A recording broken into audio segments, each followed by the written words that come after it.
I think these guys are plenty weird without having to call them the third state of life. Yes, there is alive, and yes, there is not so alive, but you can also take stem cells from an animal and shape them into a new kind of animal and even give them organs just by assembling them. Now, some of the first biobots were made from the African clawed frog. They're just generally very easy to work with. You can shape them into various body forms. They can also self-assemble. You can put them in a tray of various cells, and they'll just collect them and turn them into itself.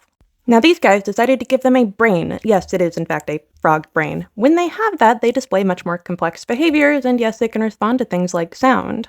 So they do have a functionally integrated nervous system, and it is novel, as in we have not seen the system in nature, yet it is still made out of something that exists in nature.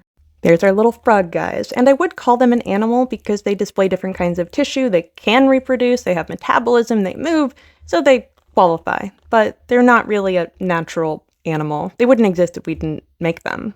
Now, each individual biobot does develop differently based on its experiences. No two biobots are going to have the same pattern of movement, but they do have more complex movement when they have a brain. Now, I know what you're thinking. If we can do this for frog, can we do it with other types of organisms like humans? Yes, of course we can. Now, one thing that I would note is that researchers tend to use model organisms, so organisms we know a whole lot about when they're doing research like this because it minimizes unknown variables. Now, you are probably asking yourself, why would anyone want to do this? And there's a variety of reasons. It does allow us to have an alternative to lab animals, and it also allows researchers to minimize variables. So if they grow the same biobots every time, there's going to be a whole lot less variability than using, say, a whole frog. Having human models means that you can also have a patient-specific biobot that's made from their own tissues, so you can try treatment before you actually get to that person. It also provides a subject for experimentation that does not involve using actual people, and that's a great benefit. Is it creepy? Yeah, absolutely. Researchers have made human biobots with all sorts of different tissues. Generally, we call them organoids, or if they have multiple different types of organoids, they are an assembloid.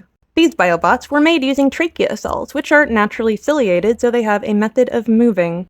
I will note that this specific type of organoid has not demonstrated goal-directed behavior like brain organoids have. There's the human biobot. Also, I probably don't have to tell you this, but there's one cell in a human body that has a flagella. I have not seen those incorporated, but I think it would be interesting. And just like we see with the frog-based biobots, different orientations do lead to different behaviors. This could also be useful for making a patient-specific biobot that could perform a task in the body and not trip up the immune system. It's also just neat. And of course, when it comes to making biobots that are mobile and have a brain, just like we see with the frog-based biobots, yes, that can be done too. They've even been combined with muscle tissue. This is a model. Yes, brain organoids can even learn to use the muscle tissue. I've also seen a human brain organoid take control of a decapitated mouse spine and even learn to use the muscles too, but they're just generally not as functional as our frogbots. Humans are a much more complex system, and really our individual tissue types are not as adaptable. This, by the way, would be a fantastic model to study neurodegenerative diseases that impact both the brain and the muscles. You know I'm always going to remind you that yes, you can grow human brains from stem cells, and you can even hook them up to a video game where they can learn goal-directed behavior because they can learn with order versus disorder. Brain organoids do not like being shocked randomly, and they really like dopamine. As a result, they can be trained to attain goals in video games. I've seen them play Pong, I've seen them play Pac-Man. There's very different goals when it comes to brain organoids. They even provide a form of computation.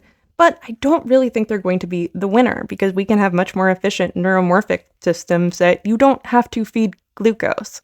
And yes, while modeling an entire human brain would take an extraordinary amount of computation and power, it's actually less expensive to model a brain with physical spiking neurons. I have seen articles referring to these little guys as us having discovered a third state of life, which I think is a little disingenuous because it makes it sound like we discovered an afterlife, where we actually just kind of made one. As always, from the Robots Rebel, I'll probably be the person to tell you about it, and I'm on their side. Follow for more.